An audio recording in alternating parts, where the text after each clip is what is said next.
అమ్మా ట్యాక్సీ ఉంది కోయంబత్తూరు వరకు వస్తారా అమ్మా? వద్దా?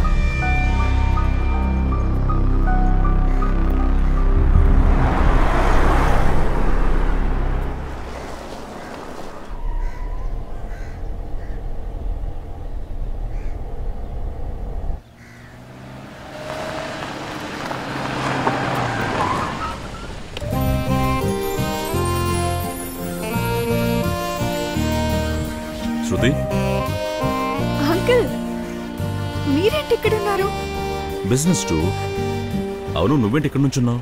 ఏం చేయను అంకుల్, స్టూడెంట్ స్ట్రైక్ వల్ల హాస్టల్స్ మూసేశారు. చూస్తే బస్ కూడా లేదు.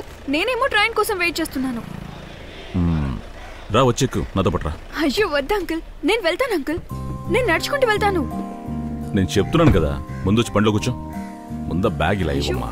అంకుల్ నేను స్ట్రైక్ చేసేవాళ్ళు దగ్గరికి వస్తున్నారు, త్వరగా వెళ్ళాలా లేదా? ఎక్కి కూర్చోమ్మా, త్వరగా ఎక్కు. అది సరే, నన్ను డ్రైవర్ని చేసావన్నమాట.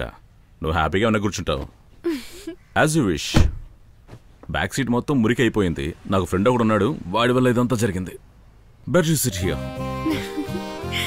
Okay, that's a good girl.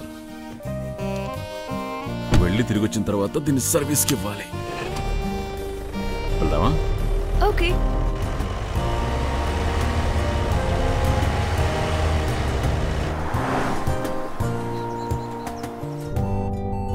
నిజం చెప్పాలంటే నా బండిని ఇలా మురికి చేసేవాళ్ళు ఎవరైనా సరే నాకు ఇష్టం ఉండదు. కానీ ఇలా చేసిన వాడు నాకు బాగా కావాల్సిన వాడు, మీ నాన్నలాగా. సరే, ఇప్పుడు నువ్వు స్టేషన్కి వెళ్తే ట్రైన్ దొరుకుతుందా? అయ్యో తెలియదు, వెళ్ళి చూడాలి. అంకుల్ ఇంతకీ మీరెక్కడికి వెళ్తున్నారు? నా భాగ్యం, నేను కూడా మన ఊరే వెళ్తున్నాను. కాబట్టి నువ్వేం ట్రైన్ ఎక్కాల్సిన అవసరం లేదు. నిజంగానా? నిజమే. అవును అంకుల్, మీరు ఇక్కడే ఉంటున్నారా? లేదు, నేను ఒక బిజినెస్ పర్పస్ మీద ఇక్కడికి వచ్చాను. ఈ తేయాకుల బిజినెస్ ఉంది కదా, అది చూసుకుని వెళ్తూ ఉంటే మళ్ళీ తిరిగి వచ్చే దారిలో నేను నిన్ను చూశాను. నేను నాన్నకి ఫోన్ చేసి చెప్తాను. నువ్వు చేయదు కానీ నేను చేస్తాను. వాడు సర్ప్రైజ్ ఫీల్ అవుతాడు.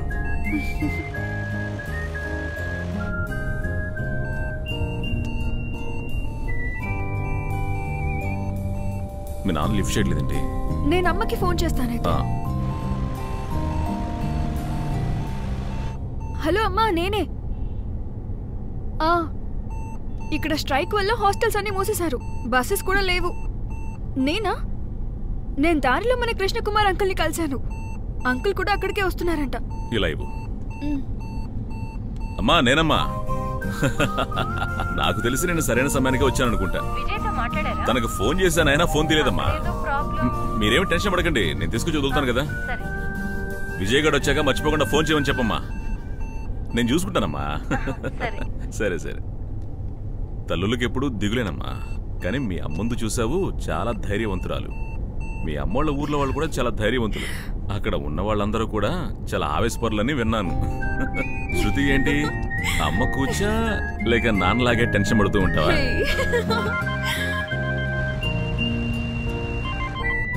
హలో, నువ్వెక్కడున్నావు? కాలేజ్ అంతా వెతికాను, హాస్టల్ మూసేశారు, బస్సు కూడా లేదు.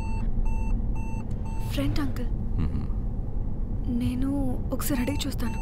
అంకుల్, నా క్లాస్మేట్ ఒక అబ్బాయి ఉన్నాడు, తను కాకినాడ వెళ్ళాలి.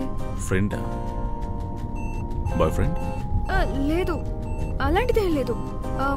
వాడిని కూడా మనతో తీసుకెళ్దామా? మళ్ళీ వెనక్కి వెళ్ళడం కుదరదు, ఆల్రెడీ మనం టౌన్ దాటేశాం.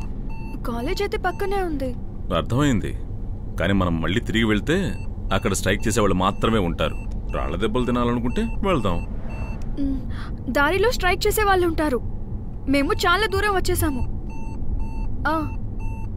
అంకుల్తోనే. ఎవరా ఫ్రెండ్? నీ క్లాస్మేటా? Family friend. ఫిలిప్ అంకుల్ తెలుసా? నాన్న వాళ్ళ ఫ్రెండ్, వాళ్ళ అబ్బాయి శామ్. కుర్రాళ్ళు ఎలాగైనా వచ్చేస్తారు, కానీ అమ్మాయిలకే కష్టం కదా. It's not secured. అయినా కూడా పాపం ఎలా వస్తాడో ఏంటో. సరే, ఏదైనా తిన్నావా? లేదు అంకుల్, తినలేదు. సరే, సీట్ బెల్ట్ పెట్టుకో. అది లాక్ అయి ఉంటుంది, తీసుకో. ఇలా ఇలా లాగి దాన్ని ఇక్కడ లాక్ చేయాలి.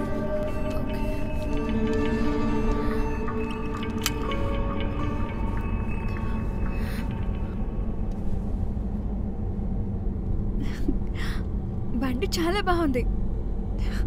జీపీఎస్ కూడా ఉందా? మనం రూట్ కూడా సెట్ చేసుకోవచ్చు. ఇక్కడ జీపీఎస్ తో అంత అవసరం ఉండదు. ఈ ఊర్లో ప్రతి రూటు నాకు తెలుసు. నా చేతిలో ఉన్న రేఖలా అన్నమాట. అయ్యో 6 గంటల డ్రైవా? అదేంటి, నేను రెడీ, నువ్వు రెడీ కదా? టైర్డ్ అనిపించదా మీకు? అదే నువ్వున్నావు కదా. అయ్యో నాకు డ్రైవింగ్ రాదు. పెద్దగా నేర్చుకోవడానికి ఏముండదు. ఈ బండి ఆటోమేటికే, నేను నేర్పిస్తాను. ఈ ఒక్క ట్రిప్ లోనే నీలాంటి ఒక స్మార్ట్ గర్ల్ ఈజీగా డ్రైవింగ్ నేర్చుకోవచ్చు. నిజంగానా?